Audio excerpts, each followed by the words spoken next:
দোকানপাট নৌরোড জাহাজপথ সবকিছুতে এক হাসিনা চাদর হোক পাইলে ক্ষমতা পাইলে দাও অবরোধ সারা বাংলা অবরোধ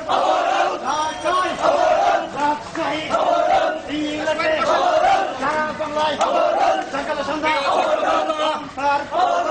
গত 2 দিনের অবরোধে এটাই প্রমাণিত হয়েছে প্রধান নির্বাচন কমিশনার যে তফসিল ঘোষণা করেছে বাংলার 16 কোটি মানুষ এই তফসিল প্রত্যাখ্যান করে দিতে চাই।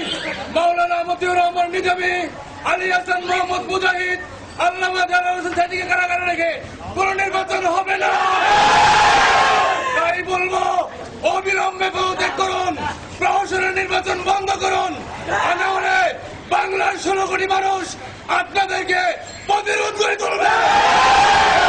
বক্তব্য রাখছেন আজকের সমাবেশের সম্মানিত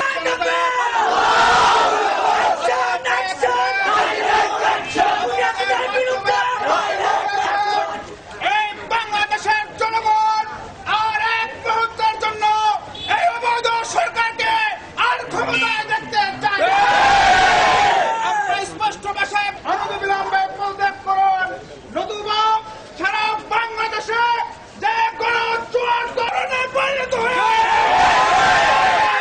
বাংলার মাটি থেকে উৎখাত করবেন ইনশাআল্লাহ। তাই আগামী দিনে বাংলাদেশের স্বাধীনতা সার্বভৌমত্ব 56,000 বর্গ মাইলকে রক্ষার জন্য এই অবৈধ সরকারকে উৎখাত করে বাংলাদেশের শান্তি স্থাপিত হবে ইনশাআল্লাহ। সেই আহ্বান জানিয়ে আজকের কর্মসূচি এখানে সমাপ্ত ঘোষণা করছে। সবাইকে